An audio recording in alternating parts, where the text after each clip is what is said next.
பொதுவாகவே தெய்வத்துக்கிட்ட நம்ம வேண்டுதல் வைப்போம். அதுவும் குறிப்பா குலதெய்வத்துக்கிட்ட வைக்கப்படுற வேண்டுதல் வந்து 100% நிறைவேறும் அப்படின்னு சொல்லுவாங்க. அப்படி தனுசு ராசிக்காரர்கள் குலதெய்வத்துக்கிட்ட என்ன மாதிரியான வேண்டுதல்கள் வைக்கலாம்? என்ன மாதிரியான தான தர்மங்கள் செஞ்சா உங்க வாழ்க்கை சிறப்பா?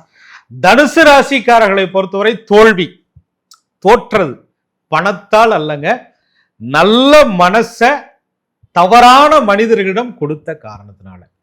ஆக ஒன்னு விஷயம் மட்டும் இவர்கள் நல்லா புரிஞ்சுக்கணும். குலதெய்வம் கோயில்ல போய் இந்த மனுஷங்களை எல்லாம் இனிமே நான் நம்பல, உன்னைய மட்டும் நம்புறேன் அப்படிங்கிற எண்ணத்தோடு குலதெய்வ கோயிலுக்கு தனுசு ராசிக்காரங்க கண்டிப்பா போயிட்டு, அது ராசிப்படி அக்னி தத்துவ ராசி அப்படின்னு சொல்றாங்க. வெளிச்சம், ஒளி. குலதெய்வம் கோயிலுக்கு லைட் சர்வீஸ் பண்ணி கொடுக்குறது. லைட்னா ஃபுல்லா சீரியல் செட்லாம் போட சொல்லு. அவர்களால முடிந்த மின் விளக்கு உபயோகங்கள் செய்து கொடுப்பது. ஒரு டியூப் லைட் வாங்கி கொடுத்தாலும் நல்லதுதானே, ஒரு குண்டு பல்பு வாங்கி கொடுத்து சுவாமி வெளிச்சமா இருந்தாலும் நல்லதுதானே.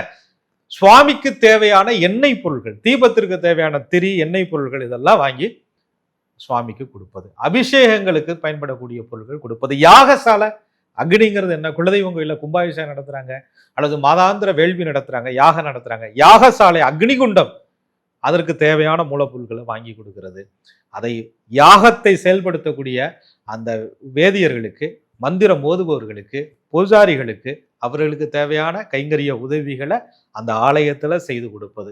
ஆக குலதெய்வ கோவிலில் ஒரு வெளிச்சத்தை கொடுக்க தனுசு ராசிக்காரர்களுடைய வாழ்க்கையில வெளிச்சம் வந்துகிட்டே இருக்கும். மின் விளக்குகளும் அலங்கார பொருள்களும் இவர்களுக்கு மிகப்பெரிய ஒரு நல்ல உபயமாக தனுசு ராசிக்காரர்களுக்கு அமையும்.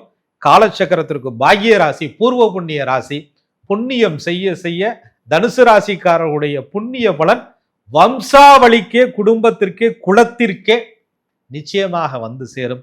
குலத்தவர்களுடைய ஆசீர்வாதம் தனுசு ராசிக்காரர்களுடைய குலத்தை பல மடங்கு விருத்தி அடைய செய்யும்.